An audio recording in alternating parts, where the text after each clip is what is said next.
అందరికీ నమస్తే. అందరూ మంచిగున్నారా? ఈశ్వరప్ప హోమ్ క్లినిక్ సమర్పించు ధూమ్ ధామ్ ముచ్చట powered by Lubi pumps co powered by Mandira బై మారేపల్లి. ఇక ముచ్చట్లో షురూ చేద్దాం. ఒక్కొక్క మాట తూటా లెక్క వేరినాయి. 2.5-3 ఏళ్ల కిందట ఏ జాగన్నైతే నిరుద్యోగులు ఉద్దర ముచ్చట్లు చెప్పి నమ్మిక దోహం చేసిరో అదే జాగల బీఆర్ఎస్ వాళ్లకు హిమ్మతిచ్చింది. సర్కారు చేసిన మోసాన్ని లక్షల మంది సాక్షిగా రామన్న గట్టిగా అరుచుకున్నారు. అసలు నన్ను అడిగితే ఈ అరుచుకునుడు చెయ్యి పాటోలకు నిద్ర కూడా వాటది కావచ్చు కొన్నొద్దుల దాకా. పారి రామన్న రేవంత్ సార్ను ఏ తీర్లా రప్పరప్పాడిచ్చిండో మళ్ళో మనక చూద్దాం మనం. నిజంగా ఇంకోసారి సరూర్ నగర్ పేరింటేనే మన రేవంత్ సార్కు కాంగ్రెస్ లీడర్లకు ఎటమటం అవుతుంది కావచ్చు. కేటీఆర్ సారు మాట్లాడుతున్నంతసేపు సరూర్ నగర్ మైదాన్ మారు మోగిపోయింది. కాంగ్రెస్ చేసిన మోసాన్ని లక్షల మంది సాక్షిగా రామన్న బయట పెట్టిండు. అట్లా అని నోటికి ఏది అత్తే అది ఎట్లా పడితే గట్ల మాట్లాడలే. గా వాయిలాలతో సహా బయట పెట్టి కాంగ్రెస్ ను గట్టిగా అరుచుకున్నాడు. పాత కేటుగాళ్ళు కొత్త డూప్లికేట్ గాళ్ళు ఇద్దరు కలిసి తెలంగాణ యువత మీద నకిలీ ప్రేమలు నటిస్తూ విసిరిన వల పేరే యూత్ డిక్లరేషన్. ఈ యూత్ డిక్లరేషన్ లో 24 హామీలు తెలంగాణ యువతకు కాంగ్రెస్ పార్టీ ఇచ్చింది. నేను అడుగుతా ఉన్నా, ఇక్కడికి వచ్చిన మా తమ్ముళ్లను మా చెల్లెలను, ఒక్కటన్నా నెరవేరిందా? ఒక్కటన్నా నెరవేరిందా? ఒక్క హామీ అన్న నెరవేరిందా? ఏడాదిలో 2 లక్షల ఉద్యోగాలు వచ్చినాయా? ప్రైవేట్ కంపెనీల్లో 75% రిజర్వేషన్ వచ్చిందా? కాలేజీ అమ్మాయిలకు స్కూటీలు వచ్చినాయా? యువతకు 10 లక్షల రుణాలు వచ్చినాయా? ఫీజు రీయింబర్స్మెంట్ పైసలు వచ్చినాయా? 4 ట్రిపుల్ ఐటీలు 3 యూనివర్సిటీలు వచ్చినాయా? నెలకు 4,000 నిరుద్యోగ భృతి వచ్చిందా? 10వ తరగతి పాస్ అయితే 10,000 వచ్చిందా? 12వ తరగతి పాస్ అయితే 15,000 వచ్చిందా? డిగ్రీ పాస్ అయితే 1,00,000 వచ్చిందా? పీజీ పాస్ అయితే 1,00,000 వచ్చిందా? పిహెచ్డి చేస్తే 5 లక్షలు వచ్చిందా? మరి ఏమొచ్చిందని నేను అడుగుతా ఉన్నా. ఈ పార్టీకి ఓటేస్తే ఒక్క మాటలో చెప్పాలంటే, young generation got cheated by a old jackal. Young generation got cheated by a old jackal. ఒక జిత్తుల మారి ముసలి నక్క కాంగ్రెస్ యువజనాన్ని తెలివిగా చిత్తు చేసింది. కాంగ్రెస్ వాళ్ళకు అధికార పీఠం వచ్చింది, నిరుద్యోగులకు మాత్రం బలిపీఠం ఎక్కే పరిస్థితి వచ్చింది. 31 నెలలు అయిపోయింది, 32వ నెల నడుస్తూ ఉంది. సడి లేదు, చప్పుడు లేదు. ఒక్క మెసేజ్ పోవాలి పార్టీలకు, రాజకీయ పార్టీలకు, రాజకీయ నాయకులకు. యువతరంతో పెట్టుకుంటే కొన్ని తరాల పాటు పుట్టగతులు లేకుండా పోతారు అన్న సందేశం మాత్రం పోవాలి. ఆగురాగురి ఇంకోడవలే అధికారంలోకి వచ్చినాక కూడా ఒక్కొక్క లీడరు నిరుద్యోగులను ఏ తీర్ల మతిమర్పించిట్లో నౌకర్ల పేరుతోని ఎట్ట దోకా చేసిరో లోకమంతా చూయించిండు రామన్న. మా టర్మ్ లో 2 లక్షల ఉద్యోగాలు ఇస్తామని చెప్పాం. ప్రభుత్వం అధికారంలోకి వచ్చిన తర్వాత 60,000 ఉద్యోగాలను నింపడం జరిగింది. ప్రభుత్వం దాదాపు 70,000 ప్రభుత్వ ఉద్యోగాలు ఇచ్చిన ఘనత మా కాంగ్రెస్ పార్టీ ప్రభుత్వాన్ని. ఇప్పుడు మేము ఉద్యోగ ఖాళీలను భర్తీ చేస్తామన్నాం. ఉద్యోగాల ఖాళీలు భర్తీ చేస్తాం. అది 50,000 కానీ 1,00,000 కానీ 2 లక్షలు 1 ఇయర్లో చేస్తామని పేపర్లో ప్రకటనలు ఇచ్చారు. ఎవరు ఇవ్వలేదు. ఉద్యోగాలు 2 లక్షల ఉద్యోగాలు కాంగ్రెస్ పార్టీ హామీ ఇచ్చింది ఆ రోజులలో. ఇప్పటి వరకు 1,00,000 ఉద్యోగాలు ఆల్రెడీ భర్తీ కావడం జరిగింది. ఇప్పటి వరకు 1,00,000 ఉద్యోగాలు ఆల్రెడీ భర్తీ కావడం జరిగింది. ఒకడు 60 అంటాడు, ఒకడు 70 అంటాడు, ఒకడు 80 అంటాడు, ఒకడు 1,00,000 అంటాడు, ఒకడు 2 లక్షలు ఎప్పుడు చెప్పనే లేదంటాడు. అసలు వాళ్ళకు అబద్ధం ఆడితే అతికినట్టని ఉండాలా. కనీసం అబద్ధాల్లోనన్న ట్రైనింగ్ ఇవ్వాలి అనుమూల రేవంత్ రెడ్డి గారు. అది కూడా ఇస్తలేడు. ఎవడన్నా దొంగ లెక్కలు చెప్తే కాకి లెక్కలు అనేటోళ్ళు. కానీ ఇవాళ అందరూ కాకి లెక్కలు కాదు, కాంగ్రెస్ లెక్కలు అనే పరిస్థితి వచ్చింది. ఎందుకంటే నేను అడిగిన శాసనసభలో కూడా, అయ్యా ఎన్ని ఉద్యోగాలు ఇచ్చినారు మీరు కరెక్ట్గా చెప్పండి అని. శాసనసభ సాక్షిగా కాంగ్రెస్ ప్రభుత్వమే చెప్పింది 16,978 ఉద్యోగాలు మాత్రమే ఇచ్చామని. కానీ అందులో కూడా రీనోటిఫికేషన్లు తీసేస్తే, కేసీఆర్ ప్రభుత్వంలో ఇచ్చిన నోటిఫికేషన్లను రద్దు చేసి తిరిగి ఇచ్చిన వాటిని తీసేస్తే 10,000 ఉద్యోగాలు కూడా ఈ 2.5 సంవత్సరాల్లో రేవంత్ రెడ్డి ప్రభుత్వం ఇవ్వలేదు. ఇది వాస్తవం. అసలు సీటు మీద కూర్చున్నాడెవడు? ఓటుకు నోటు దొంగ. నమ్మించి మోసం చేయడంలో నిష్ణాతుడు, పిహెచ్డి చేసిన వాడు రేవంత్ రెడ్డి. అప్పుడు ఓటుకు నోటు, ఇప్పుడు ఓటేసినోడికి వెన్నుపోటు.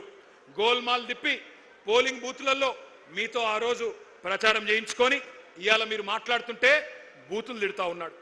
20,000 పోలీసు ఉద్యోగాలు ఖాళీలున్నాయి, నింపాలి అని చెప్పి మీరందరూ దిల్సుఖ్ నగర్లో ఆందోళన చేస్తుంటే ఇవాళ రేవంత్ రెడ్డి అంటున్నాడు, మీరు ఎండ్రిందాగి సచ్చినా బాయిలో దుంకినా నేను ఇయ్యను అంటున్నాడు. నీ అయ్య జాగీరా, నీ అయ్య సొమ్మ, ఎందుకు ఇయ్యవు? కేసీఆర్ గారు 48,000 పోలీసు ఉద్యోగాలు ఇచ్చినప్పుడు ఎందుకు ఇయ్యవు నువ్వు? నీ అయ్య జాగీరా నేను అడుగుతా ఉన్నా.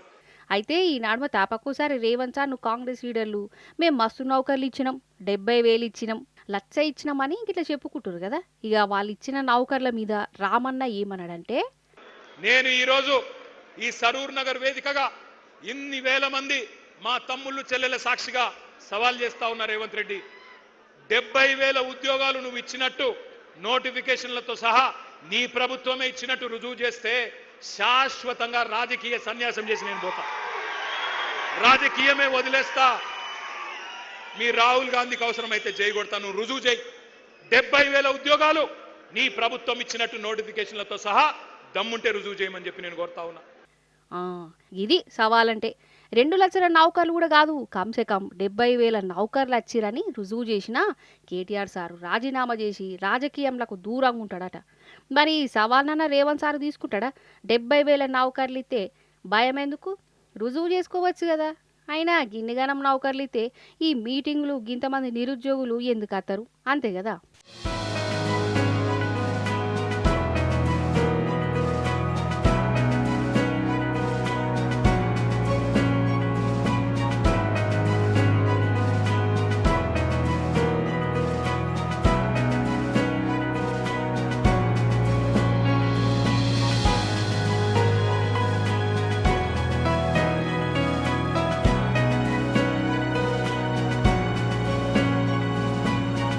బీఆర్ఎస్ పార్టీ మీటింగ్ పెడితే ఎట్లుంటుందోలా, ఉష్కే పోతే రాలనంత జనం వస్తారు.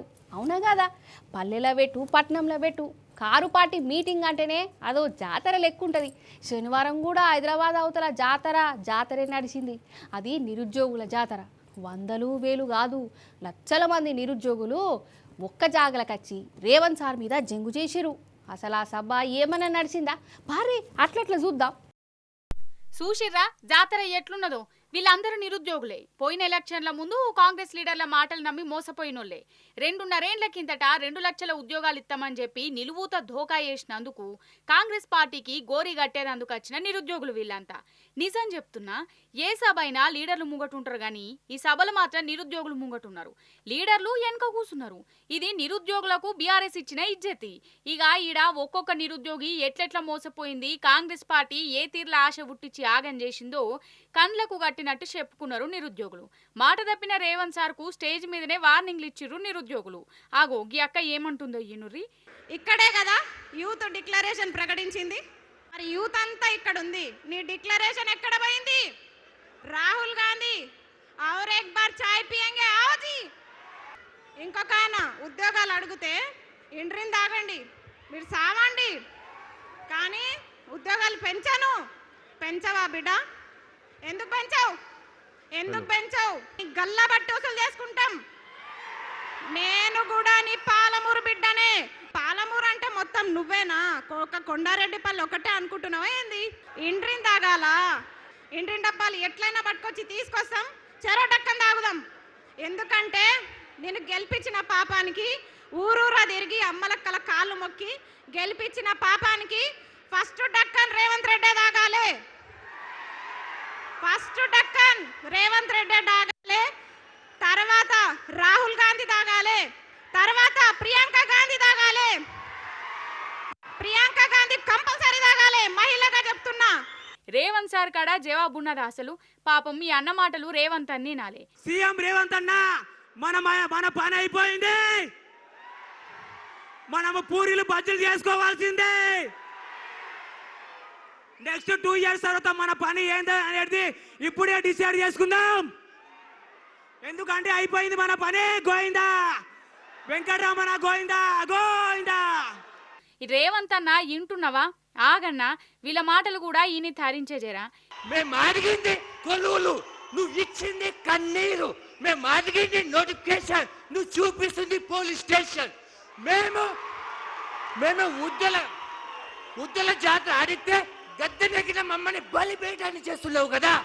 ఈదా దిల్సు నగర్ లో, అశోక్ నగర్ లో మా రక్తాన్ని చిందిస్తున్నారు కదా లాఠీ చార్జ్తో.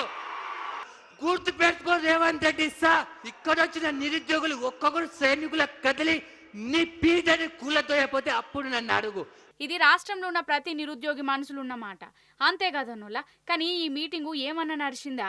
అసలు ఈ సభను ఫెయిల్ చేద్దామని మన సర్కారు ఓగదాన్లాడిందా? ఇటు దిక్కొస్తున్న లీడర్లను, నిరుద్యోగులను తోవ నడిమిట్లనే ఆపేసిర్రు పోలీసులు. ఎక్కడికక్కడ అరెస్టులు చేసిర్రు. సభ నడవకుండా దిక్మాలిన ఉపాయాలు చేసిర్రు. ఆఖరికి ప్లకార్లు గుంజుకునే పని కూడా పెట్టుకున్నారు పోలీసులు. కానీ నిరుద్యోగుల పట్టు ముందు వాళ్ళ ఆటలు నడవలే. ఒకటి కాదు, రెండు కాదు, 21 రోజుల సంతి దీక్ష పట్టిన సోనం వాంగ్చుక్ సారు పోలీసులు బాల్మీటికి దవాఖానకు దూల్కవేరు. అంటే దీక్షను విరగొట్టిరన్నట్టు. మరి చదువుల మంత్రి సంగతి ఏంది కావచ్చు? పారి అసలు పొద్దడి సందాడి ఏం జరిగింది, దీక్ష సంగతి ఏంది ఆర్చుకుందాం రారి.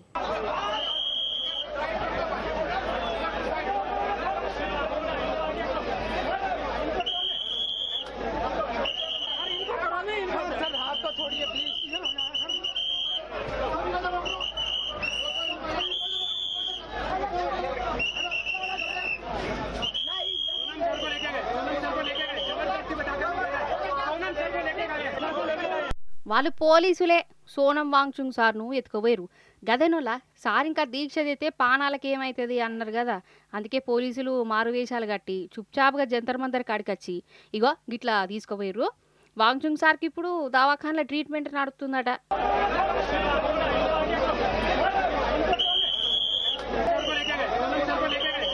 అయితే వాంగ్చుక్ సార్ను పోలీసులు తీసుకోబోతుంటే కాక్రోచ్ పార్టీలు అడ్డుపడ్డారు. అప్పుడే పోలీసులతో జరంతా జవడమైంది. కాక్రోచ్ పార్టీ పెట్టిన అభిజిత్ పాపం కండ్ల పొంట నీళ్లు పెట్టుకున్నాడులా. ఇక అద్వరసంది నేను దీక్షకు కూర్చుంటా, ఇన్నోతులు చదువుల మంత్రి ఒక్కడే రాజీనామా చేయాలని దీక్ష పట్టినాం. ఇక ఇప్పుడు ప్రధానమంత్రి మోడీ సార్ కూడా రాజీనామా చేసుడే కావాలి అని డిమాండ్ చేస్తున్నారు. ఈ 20 తారీఖు నాడు చలో పార్లమెంట్ బరాబర్ ఉంటుందట. అంటే అందరూ పార్లమెంటు కాడికి ర్యాలీ తీస్తారట. ఓదికు గంతగనం నడుస్తున్నా అటు చదువుల మంత్రి ధర్మేంద్ర ప్రధాన్ సారు, ఇటు మోడీ సారు ఉయ్యి అంటలేరు, కుయ్యి అంటలేరు. మరి వాళ్ళ మనసులో ఏమున్నదో. రోజు మన ముచ్చట్ల మస్తు మంది దొంగల కోసం చెప్తూనే ఉన్నాం. చిత్ర విచిత్రాల దొంగలను మన ముచ్చట్లకు మస్తు మంది చూపించినాం. ఇప్పుడు కూడా అట్లాంటి ఒక దొంగనే మీకు చూపిస్తా. ఆ దొంగలను చూసినాక నేనేం చెప్పను, కానీ మీరే ఏదో ఒకటి అనుర్రి. డైరెక్ట్ ముచ్చట్లకే అత్త. స్కూటర్ మీద కనిపిస్తుండు చూసిర్రా? ఏం తెలియని బుద్ధిమంతిని తీరే ఉన్నాడు కదా. గిట్లా కనిపించే వీడు దొంగోడు. నా బండి నెంబర్ వేసుకొని వీడు గిట్లా బండి మీద శలాన్లు వేస్తుండు. నా నెంబర్ ప్లేట్ పెట్టుకొని వీడు గిట్లా దొంగ పని చేస్తుండు. ఏదో బండికి నా నెంబర్ పెట్టుకొని గిట్లా పిచ్చి పిచ్చి పనులు చేస్తున్నాడు. మీరు పట్టుకోండి అని చెప్పి పోలీసులకు కానీ ఫోటోలు కూడా ఇచ్చిండు.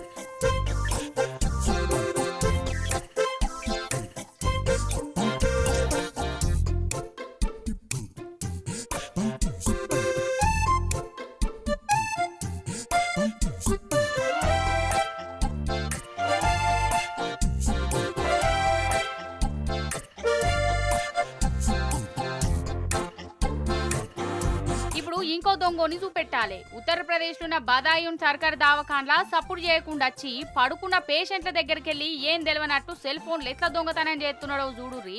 ఎవరైనా లేతే పట్టుకుంటారని గింత భయం కూడా లేదు. గిట్లా పండుకున్న పేషెంట్ల దగ్గరికి వెళ్ళి ఫోన్లు కొట్టేసిండు. పోలీసులు ఈ దొంగను గురించి దేవులాడుతుర్రు.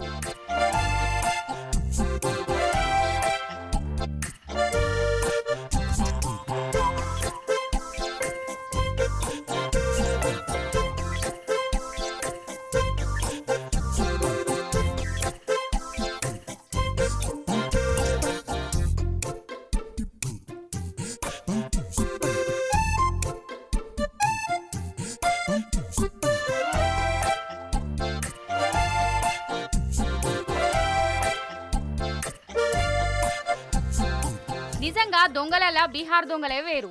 అయ్యా ఖగారియా జిల్లాలోన మాన్సీ స్టేషన్ ఎక్స్ప్రెస్ రైలు కిటికీల కాడ ఒక అన్న ఫోన్ ఒత్తుతున్నాడు. మెల్లగా ఏం తెలియనట్టుగా ఫోను గుంజుకొని పోదామనుకున్నాడు అన్న. జర్రంతా హుషారుగున్నట్టున్నాడు కదా. ఇక దొంగని గట్టిగా పట్టుకున్నాడు. రైలు పోతనే ఉన్నది, కిటికీకి యాలాడబడ్డాడు. ఇంకొకసారి దొంగతనం చెయ్య, ఇడిచిపెడితే ప్రాణం పోతుంది, గట్టిగా పట్టుకోరి, మీ కాలు మొక్కుతా బాంచను అని మస్తు బ్రతిమలాడిండు. దగ్గరనే ఉన్న రైల్వే స్టేషన్ పోలీసులకు ఈ దొంగను అప్పజెప్పిర్రు. ఏందో ఏమో ఈ దొంగలకు నవాడెత్తు.